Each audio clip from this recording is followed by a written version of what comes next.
ഞങ്ങളും ക്രൂശിക്കപ്പെട്ട ക്രിസ്തുവിനെ പ്രസംഗിക്കുന്നു. ദൈവ തിരുനാമത്തിന് മഹത്വം ഉണ്ടാകട്ടെ. ഉൽപ്പത്തി പുസ്തകം 27-ാം അധ്യായം 41-ാം വാക്യം നമുക്ക് വായിച്ചു കേൾക്കാം. തൻ്റെ അപ്പൻ യാക്കോബിനെ അനുഗ്രഹിച്ച അനുഗ്രഹം നിമിത്തം ഏശാവ് അവനെ ദ്വേഷിച്ചു. അപ്പനെക്കുറിച്ച് ദുഃഖിക്കുന്ന കാലം അടുത്തിരിക്കുന്നു. അപ്പോൾ ഞാൻ എൻ്റെ സഹോദരനായ യാക്കോബിനെ കൊല്ലുമെന്ന് ഏശാവ് ഹൃദയത്തിൽ പറഞ്ഞു. ഈ വാക്യത്തിൽ നിഴലിടുന്നതായ ആശയം ഇന്ന് മനുഷ്യജാതിയെ മുഴുവൻ ഗ്രസിച്ചിരിക്കുന്ന ഭയാനകമായ ഒരു വിപത്തിലേക്ക് വിരൽ ചൂണ്ടുന്നു. സഹോദരന്മാർ തമ്മിലുള്ളതായ വൈരാഗ്യം.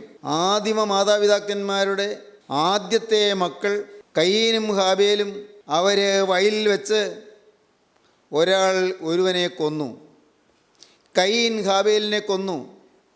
സഹോദരനോട് വിദ്വേഷം. വിദ്വേഷത്തിൻ്റെ കാരണം എന്താണ്?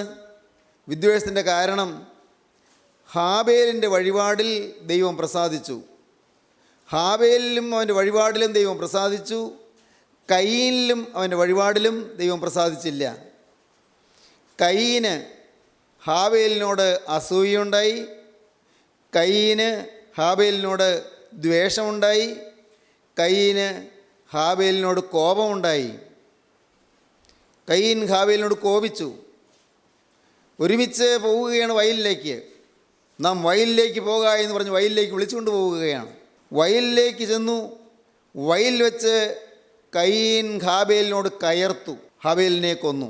വേദപുസ്തകത്തിൽ ഉടനീളം ഈ ഭീകരമായ വിപത്ത് നാം കാണുന്നുണ്ട്.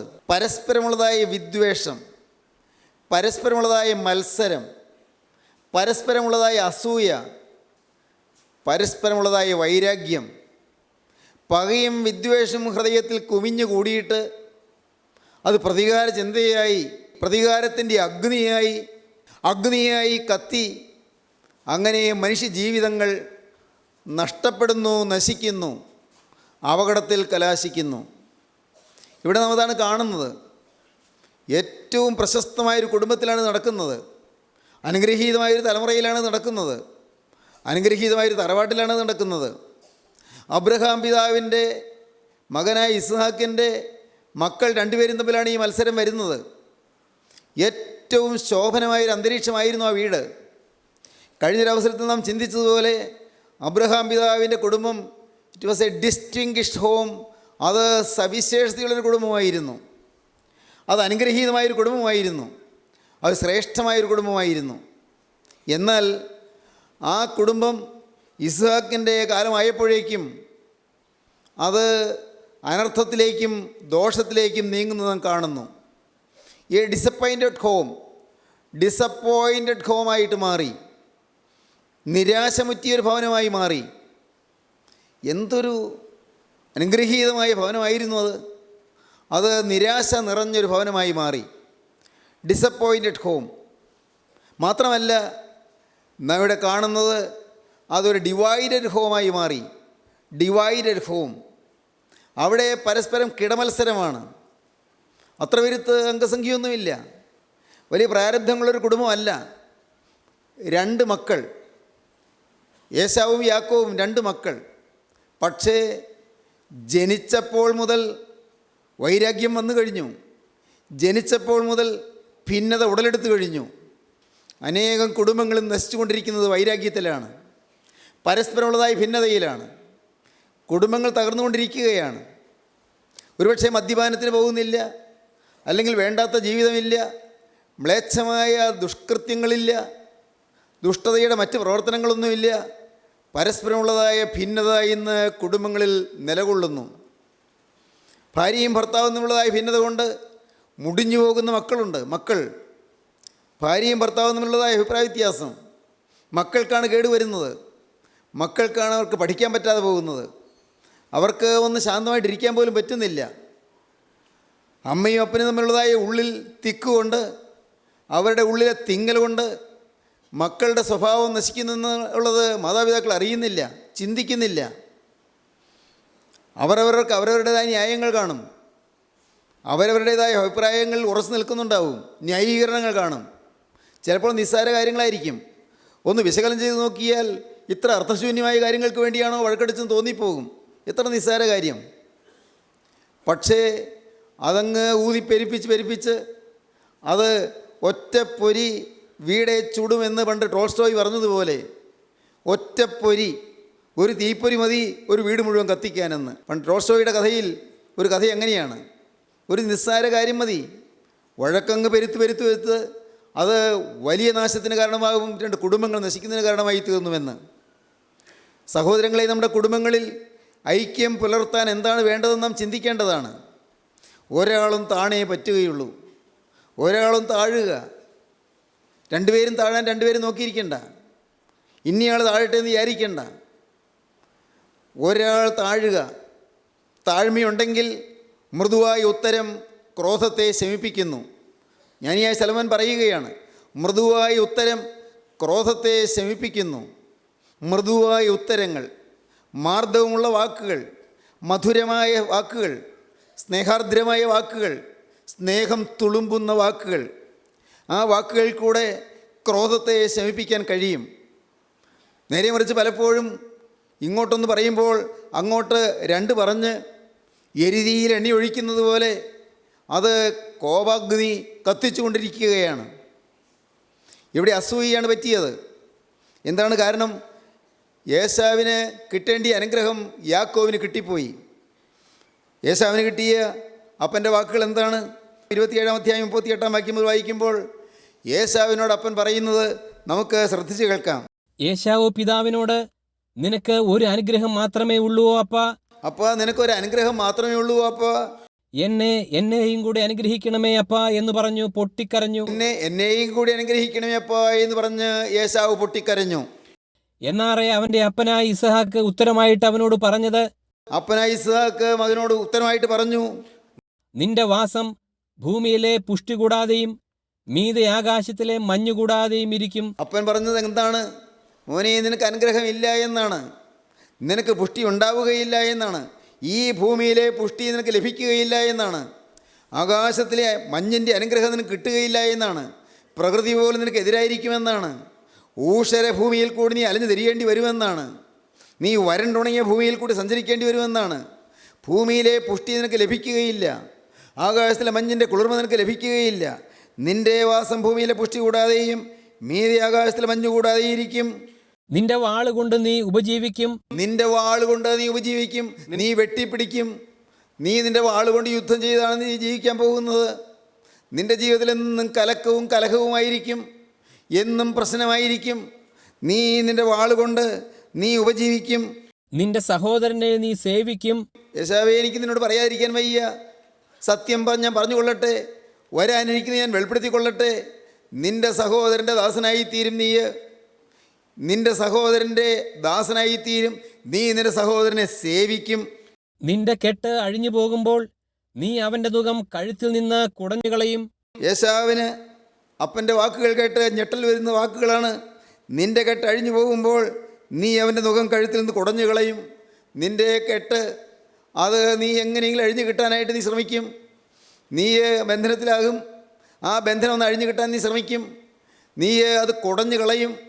സഹോദരൻ്റെ അടിമത്തത്തിൽ നിന്ന് മോചനം കിട്ടാനുള്ളതിൻ്റെ യത്നം കുടഞ്ഞു കളഞ്ഞ് പോകുന്നത് പോലെ നീ പരിശ്രമിച്ച് അതിന് രക്ഷപ്പെടാൻ നീ നോക്കും. എൻ്റെ മോനെ, നീ നിന്റെ സഹോദരൻ്റെ ദാസനായി തീരുമല്ലോ. അപ്പന് സങ്കടമുണ്ട്, പക്ഷേ വരാൻ പോകുന്ന കാര്യം അപ്പൻ മുൻകൂട്ടി കാണുകയാണ്. നിന്റെ കെട്ട് അഴിഞ്ഞു പോകുമ്പോൾ നീ അവൻ്റെ മുഖം കഴുത്തിൽ നിന്ന് കുടഞ്ഞു കളയും. തൻ്റെ അപ്പൻ യാക്കോബിനെ അനുഗ്രഹിച്ച അനുഗ്രഹം നിമിത്തം ഏശാവ് അവനെ ദ്വേഷിച്ചു. അപ്പൻ യാക്കോബിനെ അനുഗ്രഹിച്ചത് ഇങ്ങനെയൊന്നും പറഞ്ഞല്ല. അപ്പൻ എന്നോട്, എനിക്ക് അപ്പൻ ഇതല്ലേ തന്നുള്ളൂ.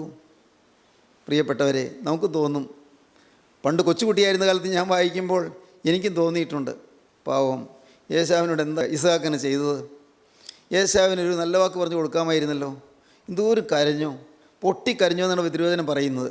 എന്നാൽ അപ്പൻ എന്താണ് അങ്ങനെ ചെയ്തത്? ഒരു കരുണ കാണിക്കാമായിരുന്നല്ലോ. പ്രിയപ്പെട്ടവരെ, എന്നാൽ വചനം വായിച്ചു വന്നപ്പോഴാണ് ആശയത്തിൻ്റെ ഗൗരവം പിടികിട്ടിയത്.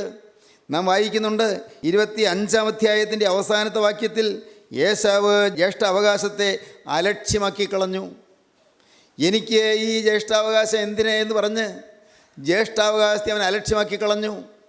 അവൻ്റെ നിത്യസമ്പത്ത് അവൻ തന്നെ വേണ്ട എന്ന് വെച്ചതാണ്.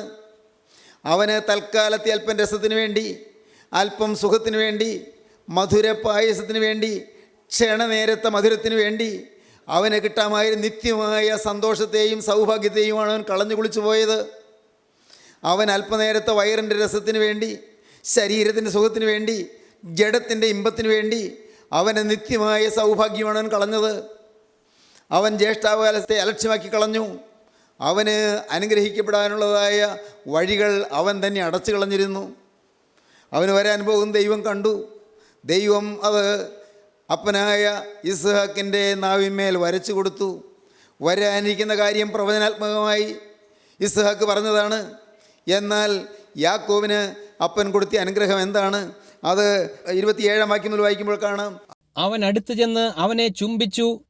അവൻ അവന്റെ വസ്ത്രങ്ങളുടെ വാസന മണത്ത് അവനെ അനുഗ്രഹിച്ച് പറഞ്ഞത്, ഇസ്ഹാക്ക് യാക്കോബിനെ അനുഗ്രഹിച്ച് പറഞ്ഞത്, ഇതാ എന്റെ മകന്റെ വാസന, ഇതാ എൻ്റെ മകൻ്റെ വാസന, യഹോവ അനുഗ്രഹിച്ചിരിക്കുന്ന വയലിലെ വാസന പോലെ, യഹോവ അനുഗ്രഹിച്ചിരിക്കുന്ന വയലിലെ വാസന പോലെ. ദൈവം ആകാശത്തിന്റെ മഞ്ഞും ഭൂമിയുടെ പുഷ്ടിയും അനവധി ധാന്യവും വീഞ്ഞും നിനക്ക് തരുമാറാകട്ടെ. ദൈവം ആകാശത്തിൻ്റെ മഞ്ഞും ഭൂമിയുടെ പുഷ്ടിയും അനവധി ധാന്യവും വീഞ്ഞും നിനക്ക് തരുമാറാകട്ടെ. വംശങ്ങൾ നിന്നെ സേവിക്കട്ടെ, വംശങ്ങൾ നിന്നെ സേവിക്കട്ടെ, ജാതികൾ നിന്നെ വണങ്ങട്ടെ, ജാതികൾ നിന്നെ വണങ്ങട്ടെ. നിന്റെ സഹോദരന്മാർക്ക് നീ പ്രഭുവായിരിക്ക, നിന്റെ സഹോദരന്മാർക്ക് നീ പ്രഭുവായിരിക്കുക. നിന്റെ മാതാവിന്റെ പുത്രന്മാർ നിന്നെ വണങ്ങട്ടെ, നിന്റെ സ്വന്തം സഹോദരന്മാർ, നിന്റെ മാതാവിന്റെ പുത്രന്മാർ നിന്നെ വണങ്ങട്ടെ. നിന്നെ ശപിക്കുന്നവൻ എല്ലാം ശപിക്കപ്പെട്ടവൻ, നിന്നെ ശപിക്കുന്നവനെല്ലാം ശപിക്കപ്പെട്ടവൻ, നിന്നെ അനുഗ്രഹിക്കുന്നവനെല്ലാം അനുഗ്രഹിക്കപ്പെട്ടവൻ. നിന്നെ അനുഗ്രഹിക്കുന്നവനെല്ലാം അനുഗ്രഹിക്കപ്പെട്ടവൻ. യാക്കോബിന് അനുഗ്രഹം സമൃദ്ധിയായി ചൊരിഞ്ഞു കൊടുക്കുകയാണ്. ഏശാവ് ഇതെല്ലാം കേട്ടു. യാക്കോബിന് അനുഗ്രഹം കിട്ടി, എനിക്ക് അനുഗ്രഹം കിട്ടിയില്ല. ഏശാവിൻ്റെ ഉള്ള് അസൂയ കൊണ്ട് നിറഞ്ഞു, കോപാവേശം കൊണ്ട് നിറഞ്ഞു. ഏശാവ് അപ്പനോട് കോപിക്കുകയാണ്, സഹോദരനോട് കോപിക്കുകയാണ്. ഹൃദയം നിറയെ പരിഭവമാണ്, ഉള്ളു നിറയെ പരാതിയാണ്, അവൻ്റെ ഹൃദയത്തിൽ നിറഞ്ഞ കോപാവേശമാണ്. പ്രിയപ്പെട്ടവരെ, ഇന്ന് ഇത് നിങ്ങൾ കേട്ടുകൊണ്ടിരിക്കുമ്പോൾ നിങ്ങൾ ചിന്തിക്കണം, എൻ്റെ ജീവിതത്തിൽ ഞാൻ ആരോടെല്ലാം ഹൃദയത്തിൽ ഈർഷ്യ വെച്ചുകൊണ്ടിരിക്കുന്നുണ്ട്? സ്വന്തം സഹോദരന്മാരോട് അസൂയയുണ്ടോ? അത് നിങ്ങളുടെ സ്വന്തം അമ്മയുടെ മക്കളായി പിറന്ന സ്വന്തം സഹോദരന്മാരോടാണോ? അതോ ആത്മീയ സഹോദരന്മാരോടാണോ? നിങ്ങൾക്ക് ഇന്ന് വാസ്തവത്തിൽ ഐക്യം ലഭിക്കാതിരിക്കുന്നത് എവിടെയാണ്? ഒരു മനസ്സ് കിട്ടാതിരിക്കുന്നത് എവിടെയാണ്? ഒരു ഹൃദയമായി നീങ്ങാൻ പറ്റാതിരിക്കുന്നത് എവിടെയാണ്? അപ്പൻ എനിക്ക് തന്നത് പോരാ, എനിക്ക് തന്നതും പോരാ, അപ്പൻ അനിയനാണ് കൊടുത്തത്, അല്ലെങ്കിൽ ചേട്ടനാണ് കൂടുതൽ കൊടുത്തത്, ഞാൻ കഷ്ടപ്പെടാൻ തന്നെ അപ്പൻ എൻ്റെ കഷ്ടപ്പാട് കാണുന്നില്ല, അപ്പൻ വീതം വെച്ചപ്പോൾ ഭാഗം വെച്ചപ്പോൾ എനിക്ക് കുറച്ചേ തന്നുള്ളൂ. പരാതികളുള്ളവരുണ്ട്, അപ്പനോട് പരിഭവമുള്ളവരുണ്ട്, അപ്പനോട് നിറഞ്ഞ ദേഷ്യമുള്ളവരുണ്ട്. പുറമേ പക്ഷേ പറയുന്നില്ലായിരിക്കാം, ചിലർ പുറമേ പറയുകയും ചെയ്യും. സഹോദരങ്ങളെ, നമ്മുടെ കുടുംബങ്ങൾ എങ്ങനെയാണ്? നമ്മുടെ ഹൃദയം എങ്ങനെയാണ്? കുടുംബം നശിച്ചുകൊണ്ടിരിക്കുകയാണ്, കുടുംബങ്ങൾ തകർന്നുകൊണ്ടിരിക്കുകയാണ്, തലമുറയിലേക്ക് ശാപങ്ങൾ വന്നുകൊണ്ടിരിക്കുകയാണ്, വലിയ വലിയ കെടുതികൾ വരാൻ പോവുകയാണ്. വേദപുസ്തകം തുടർന്ന് വായിക്കുമ്പോൾ കാണാം, ഏശാവിൻ്റെ സന്തതി പരമ്പരകൾ അവർ എക്കാലത്തും ഇസ്രായേൽ ജാതിക്ക് അടിമകളായി നിൽക്കുന്നത് കാണാം, ഇസ്രായേൽ ജാതിക്ക് കീഴേ താണു നിൽക്കുന്നതായിട്ട് കാണാം. ഏശാവിൻ്റെ സന്തതി പരമ്പരകൾ, ഏദോമ്യർ എക്കാലത്തും അവർ ക്ഷീണിത ജാതിയായി നാം കാണുകയാണ്. വേദപുസ്തക ചരിത്രം വായിക്കുമ്പോൾ കാണാം, സഹോദരങ്ങളെ, മനുഷ്യൻ അവന് തന്നെ അവൻ നാശം വരുത്തി വയ്ക്കുകയാണ്. നിങ്ങൾ ദയവായി ചിന്തിക്കൂ, എനിക്ക് ആരോടാണ് കോപമുള്ളത്? ആരോടാണ് വൈരുദ്ധ്യമുള്ളത്? ആരോടാണ് വൈരാഗ്യമുള്ളത്? എത്ര ഉന്നതമായ ബിരുദമുണ്ടെങ്കിലും, വിദ്യാഭ്യാസമുണ്ടെങ്കിലും, നല്ല സാഹചര്യമുണ്ടെങ്കിലും, ധനസമൃദ്ധിയുണ്ടെങ്കിലും, സംസ്കാര സമ്പന്നായി അറിയപ്പെടുന്നയാളാണെങ്കിലും, ചിലരോടുള്ള വൈരാഗ്യം കൊണ്ട് ഇന്ന് ജീവിതം, ഹൃദയം അങ്ങ് ജീർണിച്ചിരിക്കുകയല്ലേ?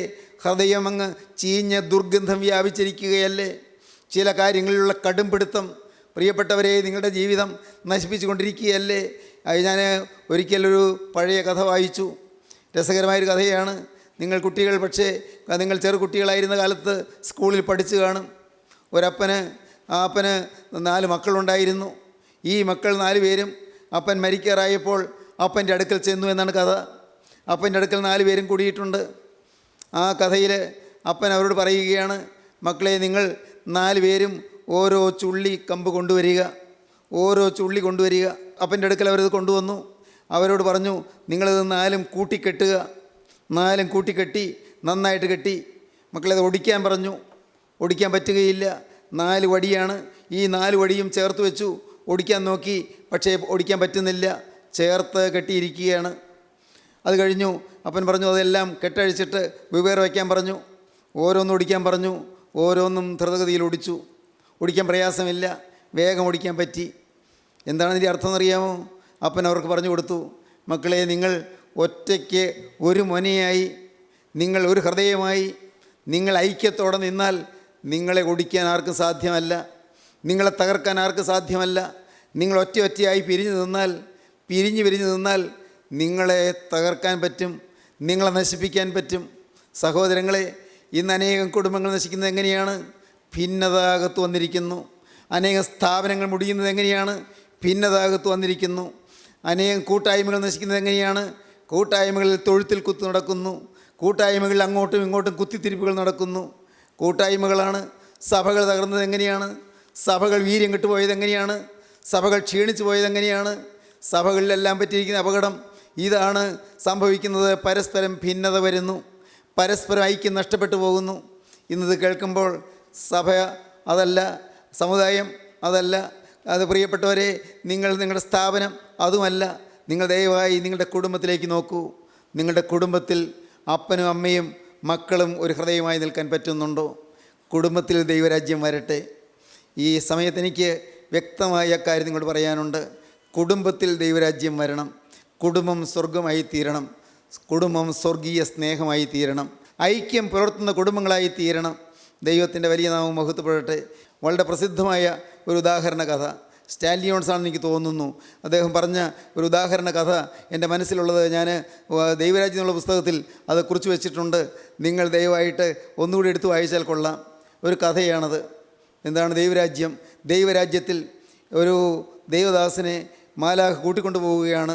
സ്വർഗം കാണിപ്പാൻ കൂട്ടിക്കൊണ്ടു പോവുകയാണ്. നരകം കാണിപ്പാൻ കൂട്ടിക്കൊണ്ടു പോവുകയാണ്. സ്വർഗവും നരകവും കാണിച്ചു. കഥ നിങ്ങൾക്ക് ഓർമ്മ കാണുമായിരിക്കുമല്ലോ. നരകത്തിലേക്ക് ആദ്യം കൂട്ടിക്കൊണ്ടുപോയി. നരകം എന്ന് പറഞ്ഞാൽ ഭയങ്കരമായ നാശമാണ്, എപ്പോഴും ഒരു സ്വസ്ഥതയില്ലാത്ത സ്ഥലമാണെന്നൊക്കെയാണ് ധരിച്ചത്. അല്ല, അവിടെ ഭക്ഷണ സമയത്താണ് അവിടെ ഈ ദൈവദാസനെ മാലാഖ കൂട്ടിക്കൊണ്ടുപോയത്. ഭക്ഷണ സമയത്ത് മേശകളിലെല്ലാം ഭക്ഷണം ഇങ്ങനെ വിളമ്പി വെച്ചിരിക്കുന്നു. അതോ വളരെ വിശിഷ്ടമായ ഭക്ഷണങ്ങൾ, നല്ല സ്വാദിഷ്ടമായ ഭോജനം, നല്ല രുചികരമായ ഭക്ഷണം എല്ലാ മേശകളിൽ ഇങ്ങനെ വിളമ്പി വെച്ചിരിക്കുകയാണ്. ഈ ദൈവദാസനോട് പറഞ്ഞു, നോക്കിക്കോ, ഇവരെല്ലാം നരകത്തിലുള്ളവരെല്ലാവരും ഇപ്പോൾ ഭക്ഷണം കഴിക്കാൻ വരും. ഭാവനയാണ്, അങ്ങനെ നടന്നതല്ല, ഭാവനയാണ്. നരകത്തിലുള്ളവരെല്ലാവരും വരുന്നു. എല്ലാവരും വന്ന് ഭക്ഷണമേശയിൽ വന്നിരിക്കുന്നു. അവർ വന്നു. ഈ ഭക്ഷണം നല്ല സ്വാദുള്ള ഭക്ഷണമാണ്, വായിൽ നനവൂറുന്ന ഭക്ഷണമാണ്. അത് കൊതിയോടുകൂടി എടുത്ത് ഭക്ഷണം കഴിക്കാൻ ബന്ധപ്പെട്ട് ഇങ്ങനെ വാരി എടുക്കുകയാണ്. എടുക്കുമ്പോൾ അത് വായിലേക്ക് കൊണ്ടുവരാൻ പറ്റുന്നില്ല, കാരണം കൈ മടങ്ങുന്നില്ല. കൈയുടെ രണ്ട് വശത്തും ഓരോ വലിയ വാരിക്കമ്പ് വെച്ച് കെട്ടിയിരിക്കുകയാണ്. അതുകൊണ്ട് കൈ വളയ്ക്കാൻ പറ്റുകയില്ല. കൈ ഇങ്ങനെ ഒരു ഭാഗത്തേക്ക് തിരിക്കാൻ പറ്റുന്നില്ല. കൈ എടുത്ത് വളയ്ക്കാൻ പറ്റാതെ വായിലേക്ക് കൊണ്ടുവരാൻ പറ്റില്ലല്ലോ. അതുകൊണ്ട് കൈ അതിൽ ഈ ഭക്ഷണം എടുത്തിട്ടിങ്ങനെ വലിച്ച് അകത്തേക്ക് കൊണ്ടുവരാൻ ശ്രമിക്കും തോറും എടുക്കാൻ പറ്റാത്തതുകൊണ്ട് അവർക്ക് നിരാശ വരുന്നു. നിരാശ വന്നപ്പോൾ കോപം വരുന്നു. ഉടനെ ദേഷ്യപ്പെട്ട് അങ്ങോട്ടും ഇങ്ങോട്ടും ഈ പാത്രങ്ങളും വലിച്ചെറിയുകയാണ്. ഭക്ഷണത്തിൻ്റെ പാത്രങ്ങൾ വലിച്ചെറിയുകയാണ്. കലാപമായി, അങ്ങോട്ട് തട്ടുന്നു ഇങ്ങോട്ട് തട്ടുന്നു, കോപാവേശമായി, ആക്രോശങ്ങളായി, വലിയ ബഹളമായി. നരകത്തിൻ്റെ ഭീകരത ദൈവദാസനെ കാണിച്ചു കൊടുത്തു. കണ്ടില്ലേ, നരകം ഇങ്ങനെയാണ്. അങ്ങോട്ടും ഇങ്ങോട്ടും വഴക്കാണ്. നമുക്ക് നോക്കാം, സ്വർഗത്തിലേക്ക് പോകാം. സ്വർഗത്തിലെത്തിച്ചു. ഇതേ ആഹാരം തന്നെ, ഇതേപോലുള്ള ഭക്ഷണമേശ തന്നെ, ഇതേപോലെ തന്നെയാണ് അവിടെയുള്ളവർ. അപ്പോൾ ദേവദാസ് നോക്കിയപ്പോൾ അവരുടെ കയ്യിലും വെച്ച് കെട്ടിയിട്ടുണ്ട്, സ്വർഗത്തിലുള്ളവരുടെ കയ്യിലും വെച്ച് കെട്ടിയിട്ടുണ്ട്. അവരാഹാരം എടുത്തു, എങ്ങോട്ട് കൊടുവരില്ല, സ്വന്തം കയ്യിലേക്ക് അടുപ്പിക്കുകയല്ല, ഇതിങ്ങനെ കൊടുത്ത് മറ്റവൻ്റെ വായിലേക്ക് വെച്ച് കൊടുത്തു. മറ്റവൻ ഇങ്ങോട്ട് വെച്ച് കൊടുത്തു, അങ്ങോട്ടും ഇങ്ങോട്ടും കൊടുക്കുന്നു. അവിടെ സ്നേഹമാണ്, അവിടെ ഐക്യമാണ്. കഥ പറഞ്ഞു പോകാനല്ല, ഈ കഥ കേൾക്കാനുമല്ല, അതിനപ്പുറത്ത് ഞാൻ പറയട്ടെ, പരസ്പരം സ്നേഹത്തിൻ്റെ, പരസ്പരം സൗഹൃദത്തിൻ്റെ, പരസ്പരം വിട്ടുവീഴ്ച മനോഭാവത്തിൻ്റെ നിസ്വാർത്ഥമായ സമീപനം നമുക്ക് വരുമ്പോൾ അവിടെ സ്നേഹമാണ്, അവിടെ ഐശ്വര്യമാണ്, അവിടെ സമൃദ്ധിയാണ്, അവിടെ സന്തോഷമാണ്, അവിടെ സമാധാനമാണ്. നമ്മുടെ കുടുംബങ്ങൾ എങ്ങനെ ഇരിക്കുന്നു? നമ്മുടെ കുടുംബങ്ങളുടെ അവസ്ഥ എങ്ങനെ ഇരിക്കുന്നു? പ്രിയപ്പെട്ടവരെ, ചിന്തിക്കൂ. നമ്മുടെ ഓരോരുത്തരുടെയും കുടുംബങ്ങളിൽ ഐക്യം പുലരണം, സമാധാനം പുലരണം. അതിനുള്ള മാർഗമാണ് കർത്താവായ യേശു ക്രൂശിൽ കാണിച്ചു തന്നത്. യേശു തമ്പുരാൻ ക്രൂശും പേറിപ്പോകുമ്പോൾ അവിടത്തേക്ക് ആരോടും പരിഭവം ഉണ്ടായിരുന്നില്ല, ആരോടും പരാതി ഉണ്ടായിരുന്നില്ല. എന്തിനോട് ഇങ്ങനെ ചെയ്തു എന്നുള്ള ചോദ്യം ഉണ്ടായിരുന്നില്ല. എന്തിനെൻ്റെ മുഖത്ത് തുപ്പി എന്നുള്ള ചോദ്യം ഉണ്ടായിരുന്നില്ല. എൻ്റെ കന്നത്തേക്ക് എന്തിനടിച്ചു എന്നുള്ള ചോദ്യം ഉണ്ടായിരുന്നില്ല. കർത്താവിൻ്റെ ഉള്ളിൽ പരിഭവം ഉണ്ടായിരുന്നില്ല. കർത്താവ് കുരിശിൽ കിടന്നുകൊണ്ട് ആദ്യമായി പ്രാർത്ഥിച്ച പ്രാർത്ഥന, പിതാവേ, ഇവർ ചെയ്യുന്നത് ഇന്നത് എന്ന് ഇവരറിയായികയാൽ ഇവരോട് ക്ഷമിക്കണമേ. ഈ സ്നേഹമാണ് പ്രിയപ്പെട്ടവരെ നമുക്ക് വേണ്ടത്. അതിൽ കുറഞ്ഞൊന്നുമല്ല നമുക്ക് വേണ്ടത്. ക്രൂസിൽ കാണിച്ചു തന്ന ഈ സ്നേഹം ഇത് പ്രസംഗത്തിൻ്റെ വാക്കുകളിൽ തങ്ങി നിന്നാൽ പോരാ, ഇത് പുസ്തകത്തിൻ്റെ പേജുകളിൽ തങ്ങി നിന്നാൽ പോരാ. അതിനപ്പുറത്തേക്ക് നമ്മുടെ ദൈനംദിന ജീവിതത്തിൻ്റെ ചെറുതും വലുതുമായ മേഖലകളിലൊക്കെയും ഈ സ്നേഹം വന്ന് വിടർന്നു നിൽക്കണം, പ്രശോഭിച്ച് നിൽക്കണം. കർത്താവേ, ഈ സ്നേഹത്താൽ എൻ്റെ ഹൃദയത്തെ നിറയ്ക്കണമേ. കർത്താവേ, ഞാൻ മനഃപൂർവ്വം ക്ഷമിക്കുന്നു, ഞാൻ മനഃപൂർവ്വം പൊറുക്കുന്നു. നിങ്ങൾക്ക് പറയാമോ പ്രിയപ്പെട്ടവരെ, നിങ്ങളുടെ ഹൃദയത്തിൽ തീരുമാനിക്കാമോ ആരോടെല്ലാം നിങ്ങൾക്ക് അകൽച്ചയുണ്ടോ, ആരോടെല്ലാം നിങ്ങൾക്ക് പരിഭവമുണ്ടോ, ആരോടെല്ലാം നിങ്ങൾക്ക് പ്രയാസമുണ്ടോ, ആരോടെല്ലാം നിങ്ങൾക്ക് പരാതിയുണ്ടോ, ആരെക്കുറിച്ചെല്ലാം നിങ്ങൾക്ക് ഹൃദയത്തിൽ ഈർഷ്യയുണ്ടോ, എല്ലാം നിങ്ങൾക്ക് ക്ഷമിക്കാൻ പറ്റുമോ പ്രിയപ്പെട്ടവരെ? യേശു ക്രിസ്തുവിൻ്റെ നാമത്തിൽ ഞാൻ ക്ഷമിക്കുന്നു എന്ന് നിങ്ങളുടെ ഉള്ളം കൊണ്ടൊന്ന് പറഞ്ഞു നോക്കൂ. യേശു ക്രിസ്തുവിൻ്റെ നാമത്തിൽ എനിക്ക് അസാധ്യമായത് ഞാനിതാ തീരുമാനമെടുക്കുന്നു. യേശു ക്രിസ്തുവിൻ്റെ നാമത്തിൽ ഞാനിതാ, യേശുവേ, ഞാൻ എൻ്റെ ഹൃദയപൂർവ്വം ഞാൻ ക്ഷമിക്കുന്നു, എൻ്റെ മനസ്സോടെ ഞാൻ ക്ഷമിക്കുന്നു, പൂർണ്ണ ഹൃദയത്തോടെ ഞാൻ ക്ഷമിക്കുന്നു, ഞാൻ സ്നേഹിപ്പാൻ തുടങ്ങുന്നു. നിങ്ങൾക്ക് തീരുമാനിക്കാം. നിങ്ങൾ ഉപദ്രവിക്കുന്നവർക്ക് വേണ്ടി പ്രാർത്ഥിക്കാം, അവരുടെ നന്മ ആഗ്രഹിക്കാം, അവരുടെ ശ്രേഷ്ഠമായ ഭാവി ആഗ്രഹിക്കാം. അതിനുവേണ്ടി നിങ്ങൾ ദയവായി നിങ്ങളെ തന്നെ നിങ്ങൾ താഴ്ത്തിക്കൊടുക്കൂ. കുരിശിൻ ചൂടിലേക്ക് താഴുക എന്ന് പറയുന്നത് കുരിശിലെ താഴ്മയിലേക്ക് താഴുക, കുരിശിലെ സ്നേഹത്തിലേക്ക് താഴുക, കുരിശിൻ ചൂട്ടിൽ അർപ്പണം ചെയ്യുക എന്ന് പറയുന്നത് കുരിശിലെ സ്നേഹം ഉൾക്കൊള്ളുക എന്നാണ്. ഇന്ന് ഇത് കേട്ടുകൊണ്ടിരിക്കുമ്പോൾ തന്നെ പ്രിയപ്പെട്ടവരെ, നിങ്ങൾ ക്രൂസിലെ സ്നേഹത്തെ നിങ്ങളുടെ ഹൃദയത്തിലേക്ക് ഏറ്റുവാങ്ങുക. യേശുവിൻ്റെ തിരുവിലാവ് തുറന്നൊഴിയ തിരുരക്തത്താൽ ആ സ്നേഹം നിങ്ങളിലേക്ക് ഒഴുകട്ടെ, ആ സ്നേഹം നിങ്ങൾ വ്യാപരിക്കട്ടെ, ആ സ്നേഹം നിങ്ങളുടെ ഭിന്നതകൾ മാറ്റട്ടെ, ആ സ്നേഹം നിങ്ങളുടെ സ്വാർത്ഥതകൾ മാറ്റട്ടെ, ക്രൂസിലെ സ്നേഹം നിങ്ങളുടെ അസൂയ മാറ്റട്ടെ, ക്രൂസിലെ സ്നേഹം നിങ്ങളുടെ കോപശീലം മാറ്റട്ടെ, ക്രൂസിലെ സ്നേഹം നിങ്ങളുടെ ഹൃദയത്തിലേക്ക് സത്യസ്നേഹം പകരട്ടെ, ക്ഷമ പകരട്ടെ. അങ്ങനെ നിങ്ങളുടെ കുടുംബം സ്വർഗമായി തീരട്ടെ. നിങ്ങൾ ഓരോരുത്തരും സ്വർഗീയമായ സമാധാനം ഇവിടെ വെച്ച് അനുഭവിക്കുന്നവരായി തീരട്ടെ. എന്നിട്ടോ മരിച്ച് കടന്നു ചെല്ലുമ്പോൾ നിത്യസ്വർഗത്തിൻ്റെ സോപാനങ്ങളിലേക്ക് ഉയർന്നു ചെല്ലുവാൻ ഇടയാകട്ടെ. ഈ സൗഭാഗ്യം നിങ്ങൾക്ക് ലഭിക്കട്ടെ. ദൈവനാമം മഹത്വപ്പെടട്ടെ. നമുക്ക് പ്രാർത്ഥിക്കാം. സ്നേഹവാനേ, മഹാകാരുണ്യവനായ ഞങ്ങളുടെ സ്വർഗീയ പിതാവേ, ഈ മനോഹരമായ നിമിഷങ്ങൾക്കായി ഞങ്ങൾ നിന്നെ സ്തുതിക്കുന്നു. നിൻ്റെ മക്കളെ അവിടെ നിന്ന് അനുഗ്രഹിക്കണമേ. വചനം കേട്ട് എല്ലാവർക്കും സ്നേഹത്തിൻ്റെ അത്ഭുത അനുഭവം പ്രദാനം ചെയ്യണമേ. എല്ലാവരുടെ മേലും തൃക്കരം വയ്ക്കണമേ. ആശീർവദിക്കണമേ, അനുഗ്രഹിക്കണമേ. യേശു ക്രിസ്തുവിൻ്റെ ജയകരമായ നാമത്തിൽ തന്നെ. ആമീൻ. ഹല്ലേലൂയ.